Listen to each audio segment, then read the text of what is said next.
Au cœur de la jungle de Bornéo, un Français protège les grands singes. Sauve la jungle et la forêt face aux producteurs d'huile de palme. Il s'appelle Chani et il nous fait partager sa vie sur RZN Radio. Bonjour, c'est Chani dans la jungle de Bornéo pour RZN Radio. Alors je suis actuellement au centre de soins de Bornéo, de notre association, plus exactement au camp. Vous entendez derrière moi, il y a un moteur, c'est la pompe qui envoie l'eau du fleuve vers les volières pour les nettoyer. Mais aujourd'hui, je ne vous emmène pas auprès des animaux dont on s'occupe au centre de soins, mais à côté de moi, il y a des poneys, des petits chevaux. Et il n'y a pas Oudianor qui est le chef des patrouilles de cette réserve, parce que tout autour du centre de soins, il y a la réserve de Pararawen. Pour cette réserve, quotidiennement ou quasi quotidiennement, 5 fois par semaine, les gardes partent en patrouille à cheval pour s'assurer que la réserve est sûre, que les animaux sont en sécurité, qu'il n'y a pas de bûcherons.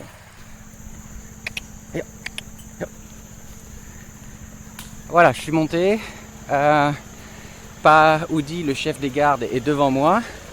Et derrière, il y a Grace, une petite jument qui est née à Calaouette, qui n'est pas encore montée. Là, vous attendez un autre moteur. C'est une pirogue qui passe en fait sur le fleuve, parce qu'on longe encore le fleuve au début de la balade, avant de s'enfoncer réellement dans la forêt. Alors Grace, cette petite jument qui est née à Calaouette, eh bien, elle suit toutes les patrouilles, même si elle n'est pas encore montée. Et donc du coup, elle connaît déjà tous les sentiers de patrouille. Et pour elle, ça va devenir complètement naturel de patrouiller ensuite avec les gardes. Elle commence déjà à être pas montée, mais elle commence déjà parfois à faire les balades avec une selle. Donc elle est déjà habituée à avoir quelque chose sur son dos. Aïe.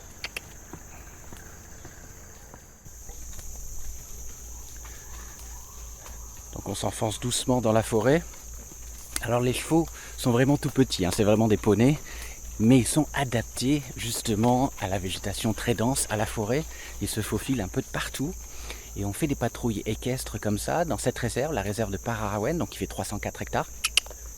Et aussi dans une de nos réserves à Sumatra, la réserve de Supayang. Alors ces chevaux, encore une fois, ils sont drôles parce que quand on part en patrouille, ils avancent doucement, ils rechignent un peu. Par contre, sur le chemin du retour, ils reviennent quasiment au trot ou au galop.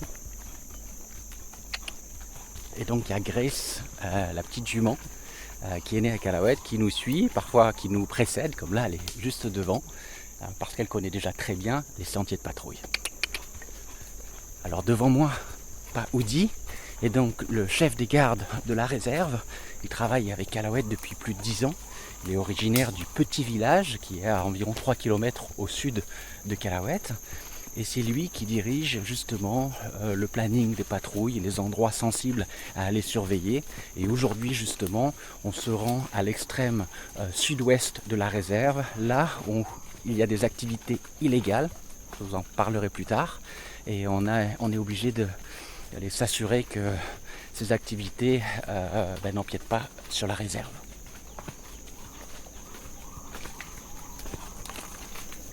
Vous êtes toujours avec Chani dans la jungle de Bornéo pour RZN Radio et je vous emmène aujourd'hui dans une patrouille équestre dans notre réserve de Pararawen, ici au centre de la province de Kalimantan.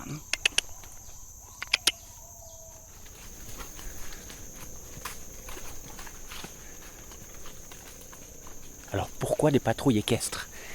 Eh bien c'est un bon moyen pour les gars de patrouiller, de faire de longues distances, quasi quotidiennement, 5 fois par semaine, sans déranger les animaux sauvages. Tout moyen motorisé, évidemment, embêterait les animaux sauvages, et c'est justement pas le but.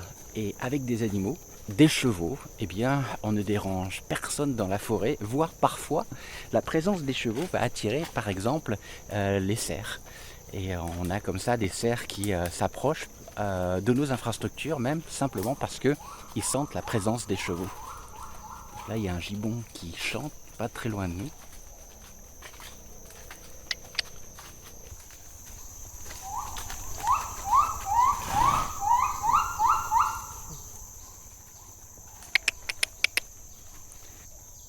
Alors là, les juments hésitent un petit peu parce qu'il y a du relief, il y a une forte pente.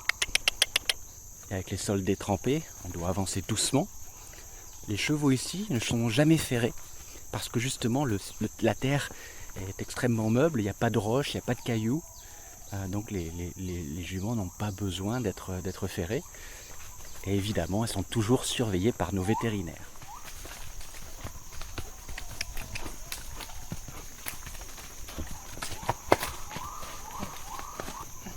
Donc de partout dans la réserve, on a comme ça des sentiers de patrouille où l'équipe peut se déplacer rapidement, donc à cheval.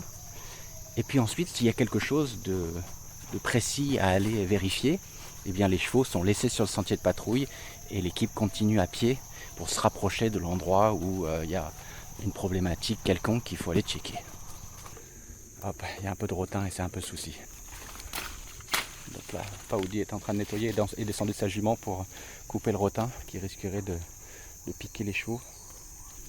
Donc les patrouilles équestres, c'est extrêmement important pour s'assurer qu'il n'y a pas de braconnage dans la réserve. Si on peut s'assurer qu'il n'y a pas de coupe grâce aux patrouilles aériennes en hydravion, eh bien il faut rentrer au cœur de la forêt pour s'assurer qu'il n'y a pas de braconnage. Et ici le braconnage prend souvent la forme de pièges, des collets qui sont placés à l'endroit du passage des animaux. Alors cette réserve, elle a été créée au départ parce qu'on s'est rendu compte il y a plus de 10 ans que dans cette forêt, même si c'était une forêt secondaire, eh bien, il y avait énormément de nasiques. Vous savez, ces singes endémiques de Bornéo avec leur gros nez.